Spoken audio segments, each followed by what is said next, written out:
Welcome to the Game of Attention podcast, the podcast led by industry leaders exploring creative in a technologically advancing world.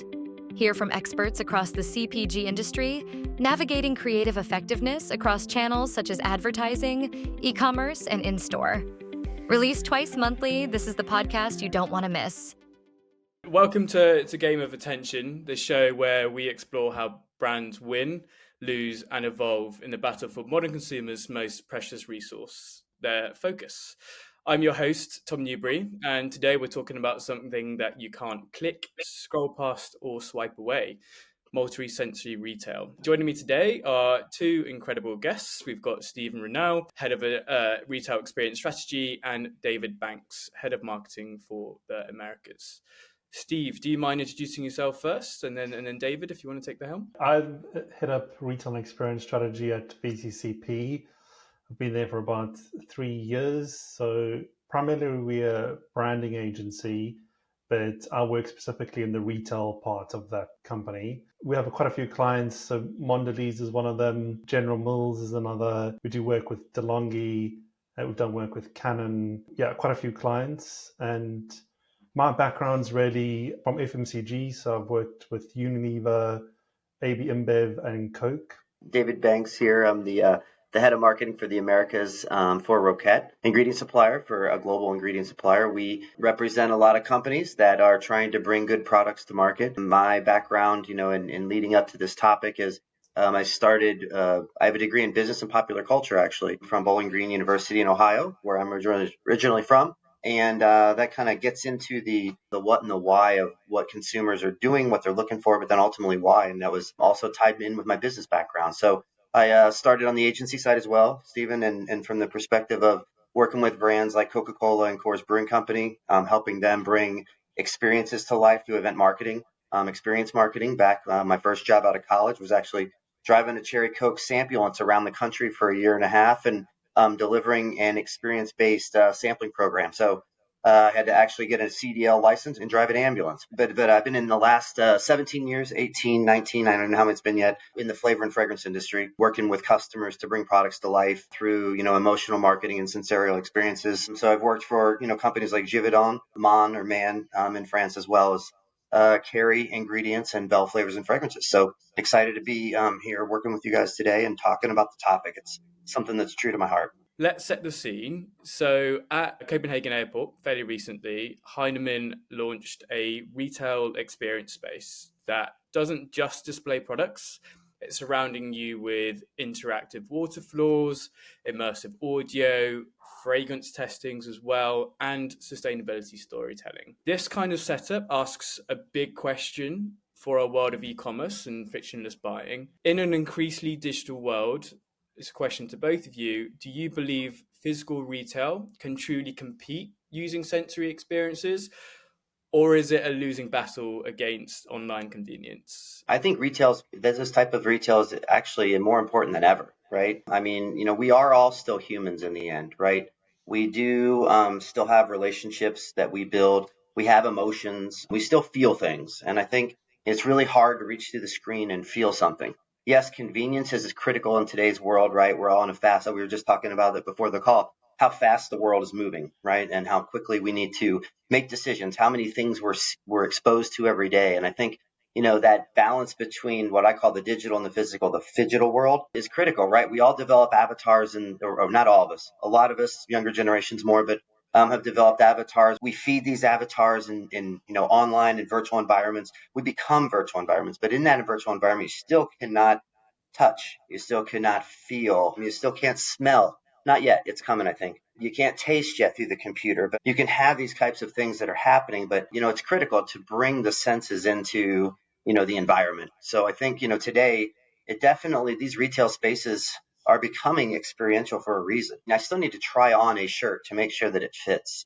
Yes, I can go on and order 17 different varieties and sizes and then send them all back, which some people feel comfortable with. Other generations do not. They still want to go to a physical store, have an experience, and touch and try things. So I think the world can still be that world is, yes, it is dying, especially dying off. You look at the malls in America, at least. I mean, they are shrinking down. They're becoming either town centers or becoming apartment buildings because these central hubs of keeping people together are really critical. So, to a long story short, I'll let Stephen answer that question as well. But I think that they can survive, and I think it's almost critical that they have to do these experience-based situations to get people to come to them.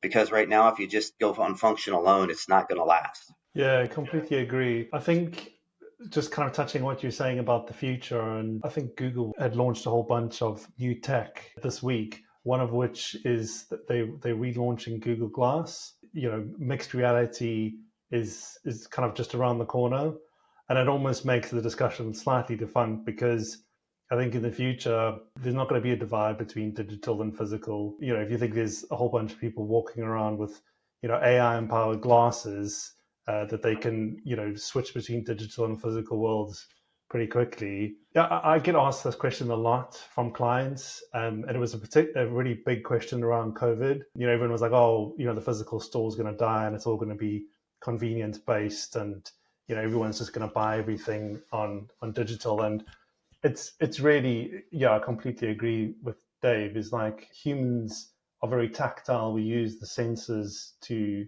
do a lot of different things. One of which is shopping, and I think we very much hunter gatherers in that sense.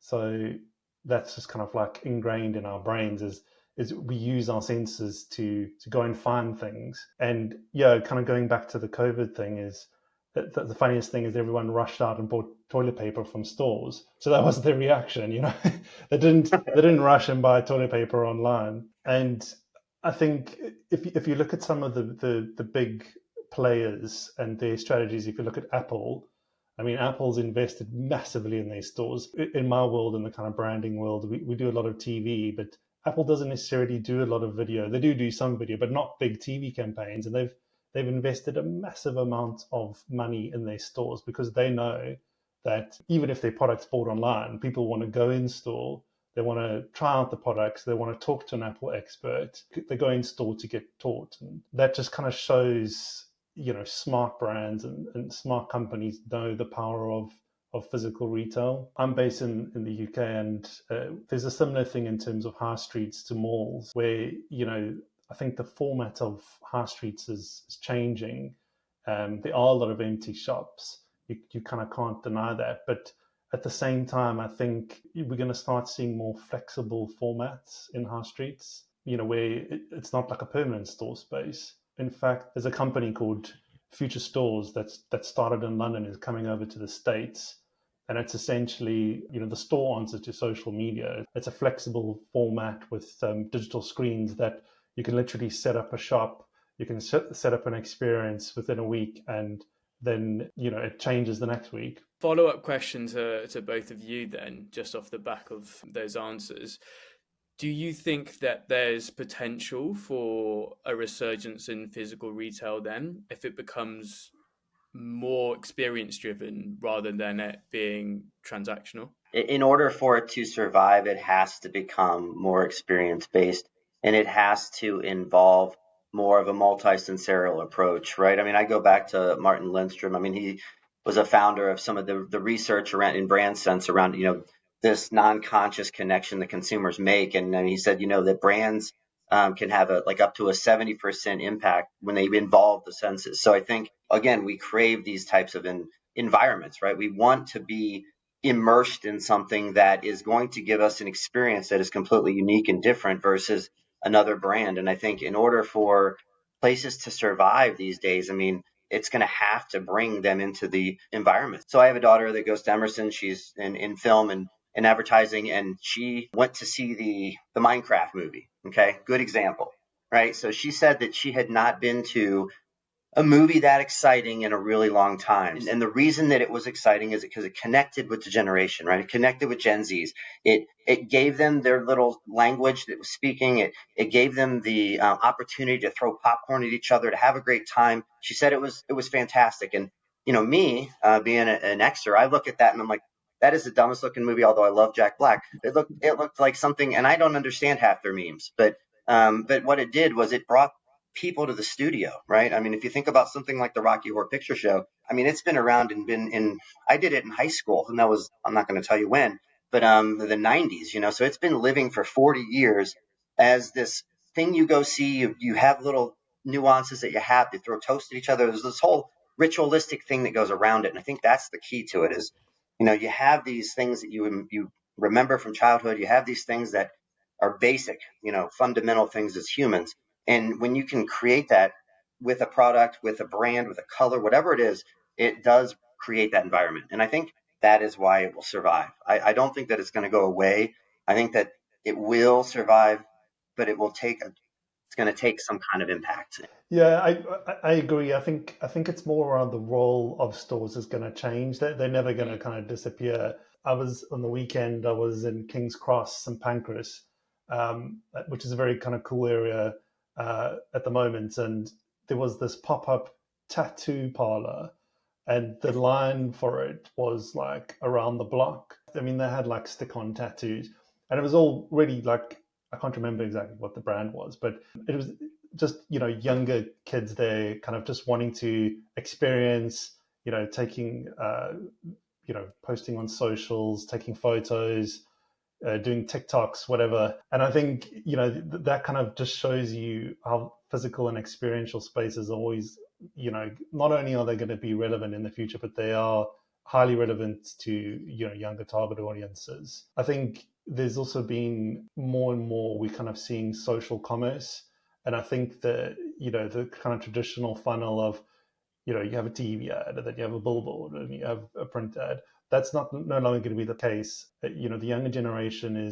they're on social media, then they're jumping to purchase straight away, either in a physical space or online. And I think experiential and social kind of go in hand more and more these days. So yeah, physical spaces, they definitely should be more experiential. I think we've also seen a lot of very high-end luxury brands investing in experiential pop-ups, some permanent as well, like cafes. Brands like Dior, Prada, Louis Vuitton, a lot of them have kind of these really amazing in-person experiential spaces, cafes that they've invested in. So yeah, I mean, that kind of answers the question, I think, as well. Should we go a little bit deeper then? What techniques have you both seen or either kind of used yourself that evoke emotion through the environment or through product presentation? There's two things that I've kind of used throughout the years when we start talking about emotions and senses. I'll talk about, and then obviously they are very interlinked. A smell can evoke an emotion or a memory, as can a taste, more particularly. And I think the one thing is using a sensory load chart. I did a course in behavioral economics and neuromarketing. It was just like an online course in Copenhagen. And what they basically said is use a sensory load chart. So a sensory load chart it can be researched or it can just be kind of like a best guess. And it's like looking at a category and really kind of ranking how important each of the 5 senses are, for that specific category, if that makes sense. So as an example, a soda, taste is going to be quite high up there. Touch, maybe not so much. Smell, and then sight. But if you think about, say, a pair of jeans as an example, taste is not going to be really high up there. Just doing that really simple exercise kind of gives you a feel for which senses are kind of going to be more important, to a physical space, dependent on the brand or the category. The second one that I've always admired is borrowed memory structures. So the best example in my mind of a borrowed memory structure is probably Corona owning the beach occasion and sunsets. Corona is a brand from Mexico, and what they've just done so brilliantly across all of the advertising, even in all of the in-store experiences, promotions, everything, is they've basically just captured a memory and an associated emotion about being on a beach at sunset, and they've just repeated that again and again and again and again, and they've just owned it. That's it's just brilliant. Like that is really amazing. So I can't profess to having done a really great borrowed memory structure like that, But it is just kind of really helpful when you start to think about how do you elicit an emotion from a brand, and even an experience is kind of what can you borrow, something that's general across large parts of the population. Yeah, I think, the classic, right? I mean, go back to the old school. If you're a bakery, you take your exhaust fumes and you roll them out into the street, right? And you get that smell coming to, the people walking by or people down the road. I think, that is something that is classic, and that is something that I've seen and actually executed in market before. Just bringing that smell, bringing color, bringing sound, bringing whatever it is to the marketplace, and bringing some of those cues. And I actually look at it I look at everything from that perspective. To be honest with you, when I'm helping clients, when I'm doing the consulting side, it's about, like Stephen said, it's about understanding those sensorial impacts, and putting them on a scale. I've built a 300-point scale to look at different, environmental impacts of moments of truth, right? And I think that's where my foundational piece comes back to these moments of truth. I'm from Cincinnati, Ohio, and A.G. Lafley was the CEO of Pete Procter and Gamble at the time when I was there. And I remember being in college, and that was my goal to always work at Procter and Gamble, but I never made it. But I did take a lot from their playbook, and it is around, the first moment of truth being like the on the shelf, right? It has to have some kind of impact to bring you in as a consumer. It has to have a color, a tagline, something that's going to get you to buy it off the shelf. Second moment of truth is really about performance, right? So that is, how does it, if it says that it's an orange flavor, it better taste like an orange flavor. It better evoke some kind of memory of orange that you have, whatever that is. And then ultimately, I believe there's a third moment of truth, and that is you have to connect with consumers today deeper. And I think that's through emotion. It could be on a political level, it could be on a social level, it could be on all these things, but it has to have that deeper connection for these consumers to get to it. So I actually put in place something that I call, when I work with flavor customers and flavor development, it's about consumer taste profiles. And it's really understanding, a couple factors of how you make that deepest connection with the consumer. And it's around, your age. As we get older, we do change, right? Our preferences change. Our adventurous self changes a little bit, right? We know younger consumers are more adventurous. They want to try new things. So therefore, that's a different profile than someone like a boomer. And then you look at the kind of where you're at in life. So if you're married or single, if you have kids, if you've ever had a child, you know what I mean by that. Your whole life changes in terms of how you engage and how you think of things. And then ultimately, there's an ethnicity part, because that's who you are fundamentally, foundationally. So when going to market from a flavor perspective or an experience perspective, I take those pieces into consideration along with the criteria sheet that we have, and bring that to life. So that's kind of how I've been approaching it the last 10, 15 years. I've got a follow-up question to that, if possible, David. Yeah.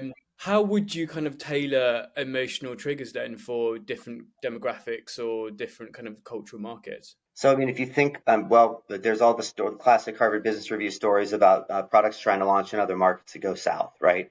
Because they use a word that means something completely different in that other culture, and they didn't actually understand it. So, I guess when you think about that, it is really, understanding what the number one, if you go with an age perspective, it's a generational thing, right? You have to know the language.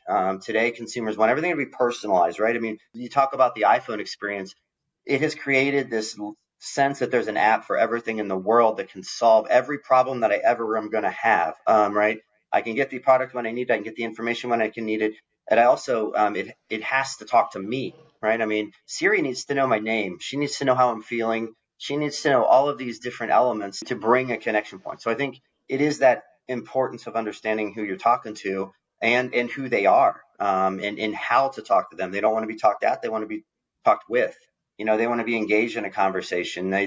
You need to know these things if you're going to have a product that's going to have any connection with specifically who you're trying to target. So I think that is the piece that is really difficult sometimes, is how do you understand, the consumer and what they're thinking and how they're actually going to act when we know that they say one thing and do another, right? We've done research in a lot of different occasions. I think that's those connection points, and through social media, we can really get deeper into people's heads, right? I mean, as we know, the algorithms are built for that reason. We can connect people with other people that are like them. We can connect them with the things that are important to them, or the likes they've had, or the shares they've had. So the world, call it creepy or not, is becoming that way. And I think as marketers, we have to really understand that, embrace it, and give a consumer the experience they're looking for. So, but I do think that you have to do it through these emotional connections, not just through the phone as well. The one thing that I've kind of learned time and time again in terms of connecting with kind of a younger target audience is you need to be real. They'll kind of call you out as a brand or as a company if you pretend to be something that you're not. So they're all about, IRL, in real life. They really want to know like that you're being for real, that you're not just trying to sell them something. And there's a lot around being more kind of culturally relevant as opposed to the hard sell. And, a lot of kind of older FMCG companies, I think, really struggle with that. Some not as much as others, but yeah, they kind of still do the hard sell. And actually, in those younger generations, it's about how do you collaborate with them? How do you integrate into their culture, understand their cultures, as Dave said, kind of like speak to them in a way that they would speak. I'm going to say something to Steve. I think you're exactly right. I think that concept of authenticity is critical. If you're not authentic in today's world, people will see right through you, and they will destroy you as a brand and as a company. Cancel culture is real. It happens every day. We've seen it happen on many occasions. I think that authenticity and really being yourself is a good, like you said, a good way of making that connection. That is a critical point to remember. You've both kind of touched upon moments of truth a little bit today already.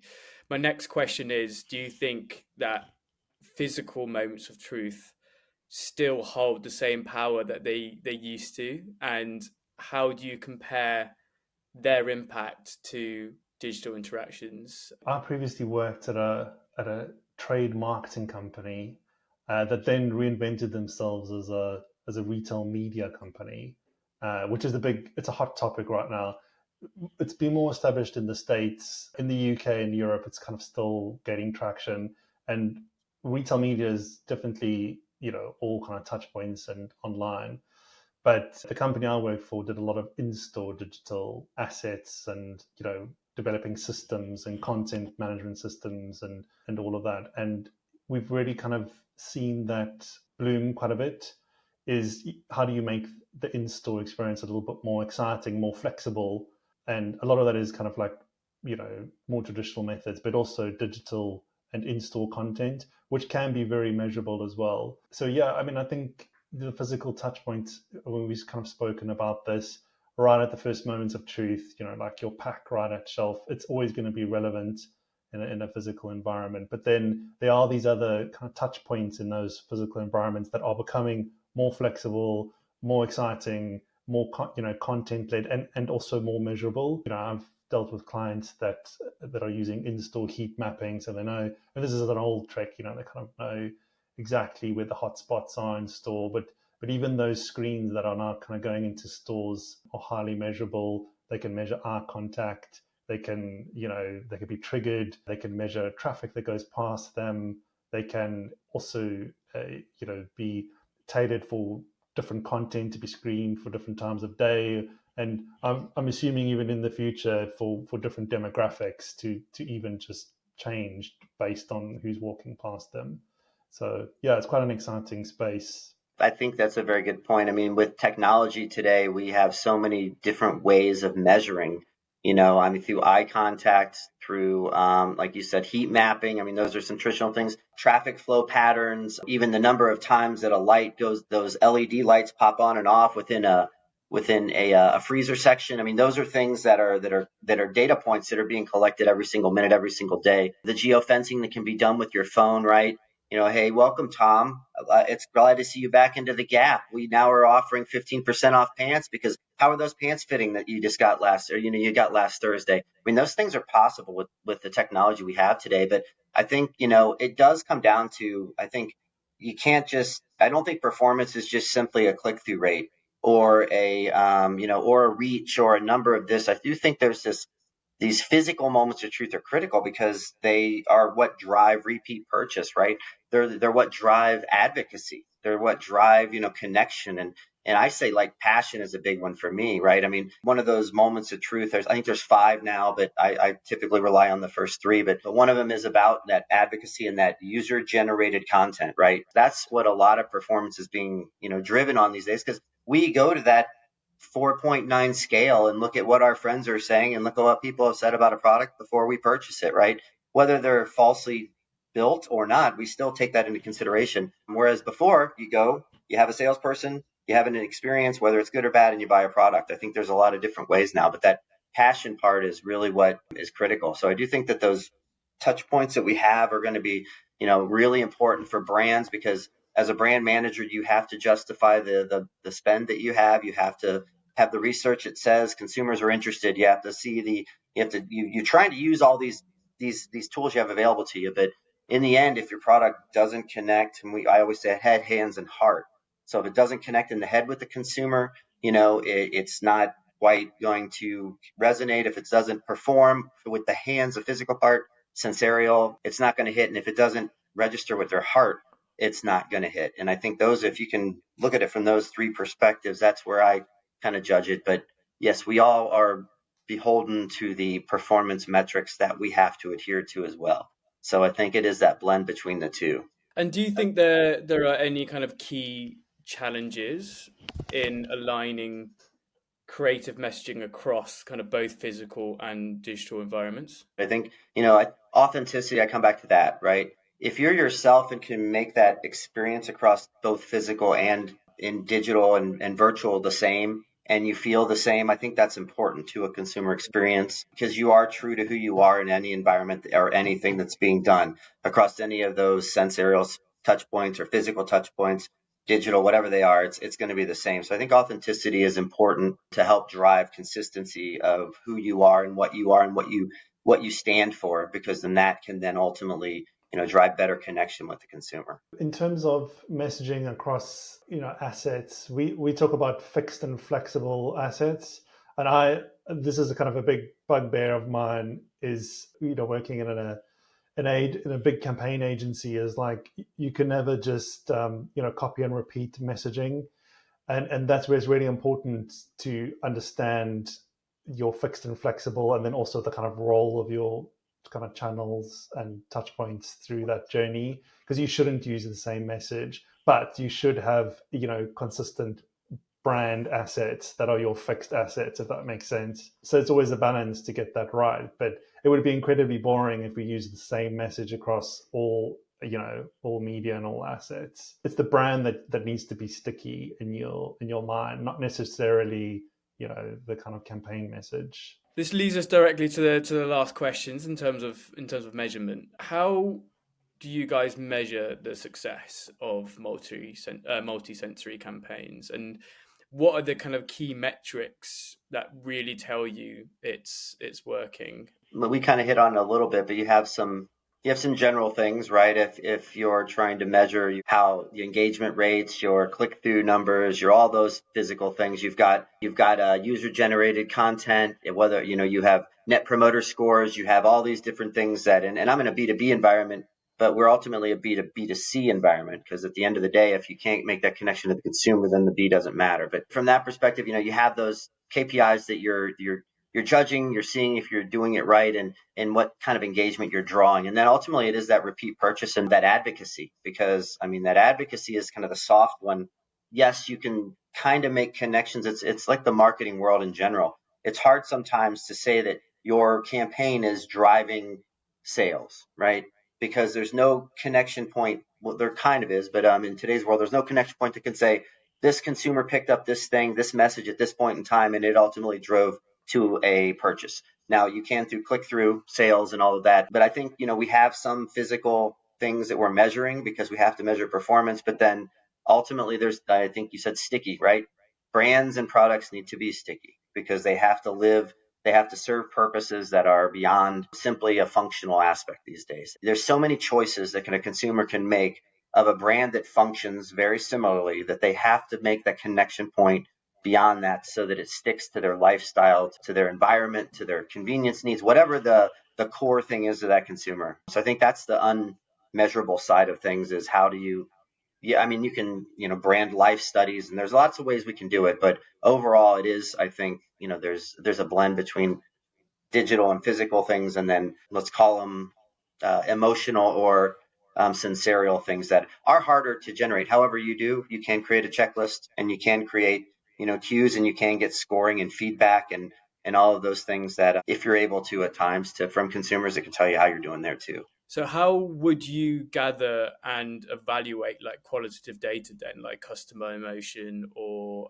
sensory recall? There's a few ways you can gauge it from a non-conscious perspective, like we talked about, through eye tracking, through heat mapping, through those sorts of elements. I did a study one time where we were trying to recreate in a virtual environment the emotional impact of different aromas, visual cues in a virtual reality lab in an environment. It was for an airplane company because they wanted the experience of their airline to be impactful. They wanted it to be positive, right? I mean, it's a very expensive ticket you purchase, so therefore everything has to be positive and personalized. What are the impacts of those different cues? So I think there are ways, and we were using eye tracking, respiration. There's some other techniques, biometrics that we were using just to see if we were able to have a sense of calm, a sense of excitement, and generate those things. And it's hard in a virtual environment, and that's very expensive and it's a little different. But I think in real life, you do see reviews. People love to make reviews, whether it's good or bad. So that's one way. Or you can do IDIs and after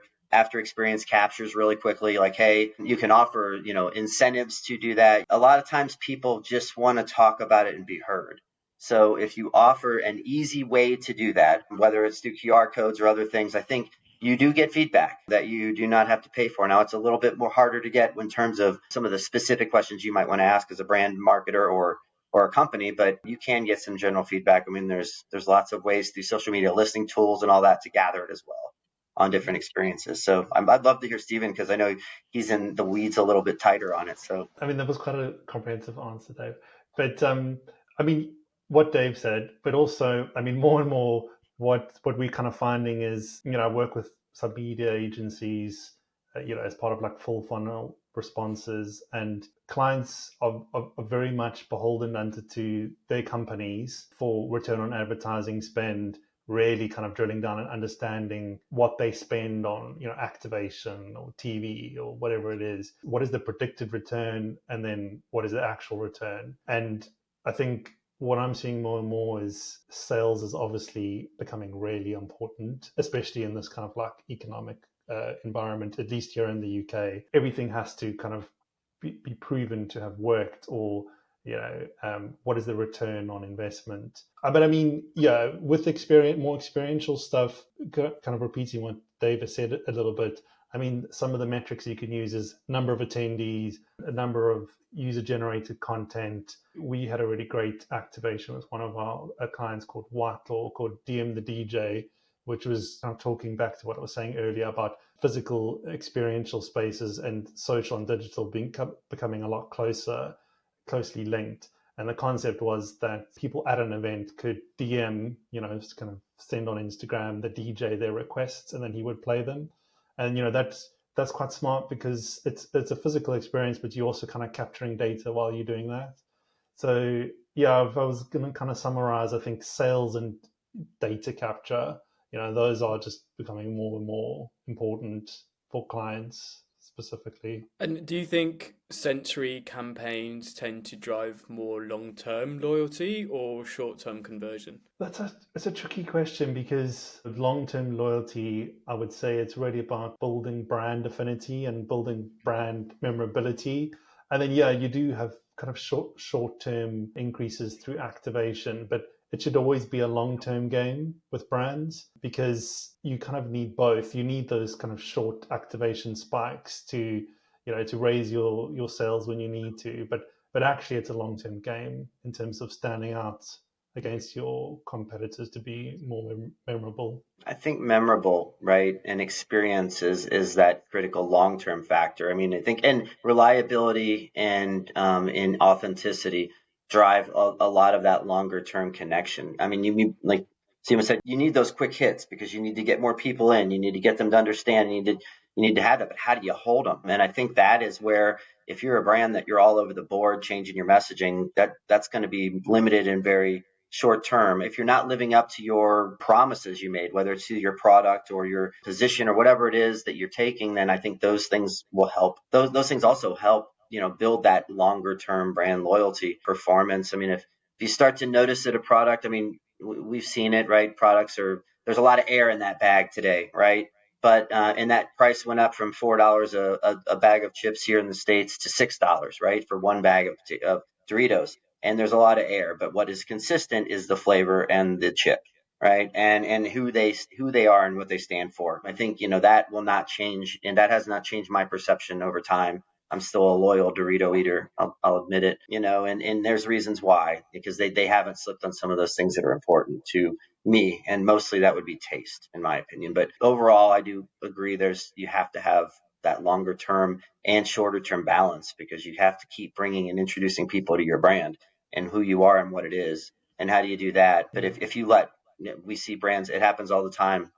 A brand gets purchased by a smaller brand gets purchased by a larger company, and it's amazing that yes, they get the distribution, but then they start to see the brand fade, because then it's incorporated, who it was and what it stood for is incorporated into a different person or a different message. And unfortunately, sometimes that part that you fell in love with maybe changes a little bit as it starts to go from 3,000 stores to 30,000 stores, because that's a big challenge for a manufacturer to accomplish the same level of quality and connection. So yeah, quite clear that multi-sensory retail is reminding us that attention obviously isn't just visual, it's also physical, it's emotional, and still deeply human as well. So huge thanks to Steve and David for joining us on Game of Attention. That's a wrap for this episode. Thank you for joining us. If you enjoyed this episode, be sure to subscribe, leave a review, and share it with your network. Your support helps us keep bringing you fresh insights and expert advice. Want more content like this? Head over to dragonflyai.co and check out our resources page. Thanks for listening to Game of Attention. See you next time.